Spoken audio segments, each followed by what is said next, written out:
Hello students, आज हम start करने वाले हैं क्लास 10th का one of the most important topic quadratic equation. तो सबसे पहले हम समझेंगे क्वाड्रेटिक इक्वेशन क्या होती है। तो मैं आपके सामने एक पॉलिनोमियल लिख रही हूँ 2x² + 5x + 3।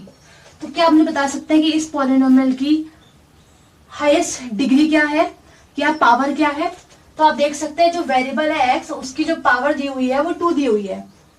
तो हम क्या बोल सकते हैं, इस पॉलिनोमियल की डिग्री क्या है? 2 है। हाईएस्ट पावर या डिग्री क्या है? 2 है। तो कोई भी पॉलिनोमियल जिसकी डिग्री 2 होती है उसको हम क्या कहते हैं? Quadratic polynomial. Quadratic polynomial. अब इसी पॉलिनोमियल को अगर मैं इक्वेट कर दूं 0 से, तो अब ये क्या बन चुकी है? इक्वेशन बन चुकी है। तो अब इसे क्या बोल सकती हूँ भाई? Quadratic equation. अब कुछ और एग्जांपल्स ऐसे ही ले लेते हैं। जैसे देखिए, मैं एक और एग्जांपल ले रही हूं 5x² + √2x + 9 = 0। और अब इसमें भी आप देख सकते हैं जो वेरिएबल दिया है हमें x, उसकी भी डिग्री क्या है? 2 है। तो ये भी क्या होगी? क्वाड्रेटिक इक्वेशन होगी। एक और एग्जांपल ले लेती हूँ x + 2 = 0। अब इसमें आप देखिए जो वेरिएबल हमें दिया हुआ है x, इसकी डिग्री क्या है? 1। तो क्या ये क्वाड्रेटिक इक्वेशन होगी? नहीं। अब आप आगे देखेंगे,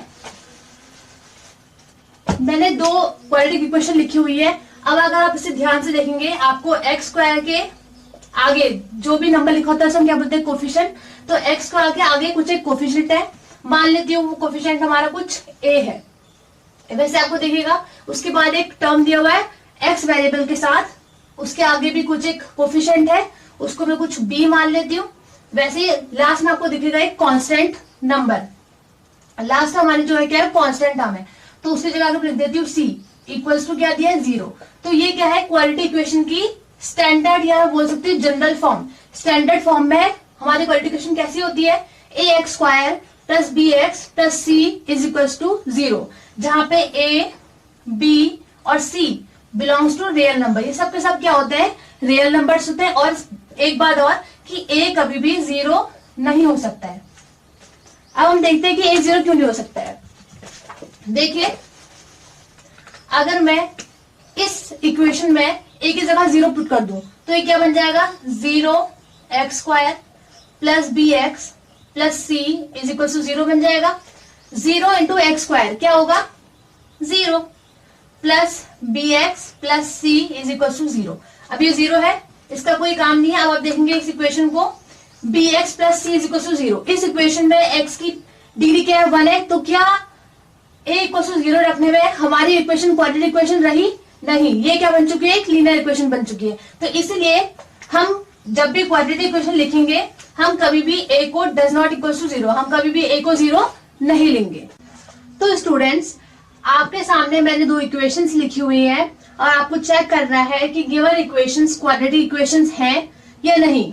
तो पहले पार्ट को आप देखेंगे, इक्वेशन दी हुई है 5x² + 2x + 9 = 0। आप क्लियरली देख सकते हैं जो हमारा वेरिएबल है x, उसका डिग्री दिया हुआ है 2। तो मैं आपको पहले बता चुकी हूँ, अगर आपका जो इक्वेशन दिया है उसके वेरिएबल की हाईएस्ट डिग्री 2 है तो वो इक्वेशन क्या होती है? क्वाड्रेटिक इक्वेशन होती है। तो पहला क्या होगा? First equation is a quadratic equation. Second को हम चेक करेंगे। अब आप देखिए, इसमें अगर मैं नॉर्मली इसको देखूंगी तो हर जगह x के जो डिग्री है वो 1 है, उस हिसाब से तो नहीं होनी चाहिए। पर क्या ये स्टैंडर्ड फॉर्म में दी हुई है? नहीं दी हुई है। तो हमें क्या करना पड़ेगा? पहले से सिंप्लीफाई करके कुछ एक स्टैंडर्ड फॉर्म लानी पड़ेगी। अब उसका हम चेक करेंगे ये स्टैंडर्ड फॉर्म क्वाड्रेटिक इक्वेशन की है या नहीं। तो लेफ्ट हैंड साइड से हम स्टार्ट करेंगे। आपको दिख रहा होगा x को भी मल्टीप्लाई करना है x + 1 से। तो x × x, x² और x × 1 x + 8 = अब आप राइट हैंड साइड में देखेंगे, आपको दिख रहा है x + 2 x - 2, जो कि आपको ध्यान से देखेंगे तो आपको a + b और a माइनस बी जैसे दिखाई देगा। तो ये हमारी एक आइडेंटिटी है, a plus b, a minus b क्या होता है, is equals to a square minus b square. तो अब मैं इसे कंपेयर करती हूँ यहां से, तो मुझे दिखाई दे रहा है कि मेरा a is equals to x है और b इज इक्वल्स टू 2। तो उसके अकॉर्डिंग मैं a का स्क्वायर मीन्स x का स्क्वायर लिखूंगी माइनस b का स्क्वायर मीन्स 2 का स्क्वायर, दैट मीन्स 4 यहां मैं लिख दूंगी।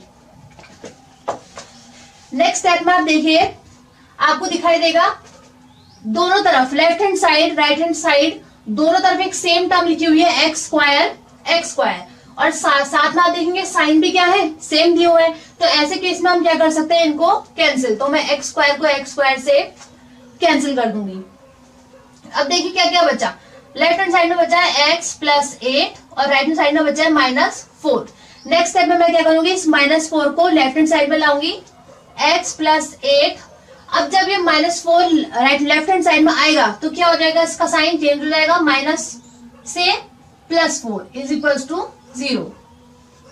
अब सॉल्व कर लेती हूँ, x 8 प्लस 4 हम लिखेंगे 12 इज इक्वल्स टू 0। अब आप देखिए इस इक्वेशन में जो वेरिएबल दिया है x, उसकी डिग्री देखिए, उसकी डिग्री क्या है, क्या 2 है डिग्री, नहीं, उसकी डिग्री क्या है 1। तो क्या ये क्वाड्रेटिक इक्वेशन है, नहीं। ये कौन सी इक्वेशन है, ये एक लीनियर इक्वेशन है। तो एक और एग्जांपल मैंने आपके सामने लिखा हुआ है जिसमें हमने फिर से चेक करना है कि ये गिवन इक्वेशन क्वाड्रेटिक इक्वेशन है या नहीं। तो स्टार्ट करते हैं लेफ्ट हैंड साइड से। आपको दिख रहा होगा x हमने मल्टीप्लाई करना है पहले 2x से, फिर x मल्टीप्लाई करना है 3 से। तो स्टार्ट करते हैं, जब हम x को मल्टीप्लाई करेंगे 2x से तो क्या आएगा 2x स्क्वायर प्लस x को मल्टीप्लाई करना है 3 से तो क्या आएगा 3x is equal to x square plus 1। आप देखेंगे 2x स्क्वायर और ऐसा ही x स्क्वायर वाला टर्म हमारे पास राइट हैंड साइड में भी है, उसको मैं लेफ्ट हैंड साइड में ले आती हूँ। यहाँ ये प्लस x स्क्वायर है तो मैं क्या लिखूंगी, इसे माइनस x स्क्वायर। फिर आप देखिए next term left hand side में लिखा हुआ है 3x, तो पहले वो लिख लेती हूँ। फिर प्लस 1 जो है जब लेफ्ट हैंड साइड में आएगा वो भी क्या बन जाएगा, minus 1 is equal to 0। 2x square मेरा x स्क्वायर सॉल्व करके आएगा x square plus 3x minus 1 is equal to 0। अब आप देखिए जो इक्वेशन बनी है इसके वेरिएबल की डिग्री को चेक करिए, क्या इसकी डिग्री 2 है, यस। तो गिवन इक्वेशन क्या है, क्वाड्रेटिक इक्वेशन है।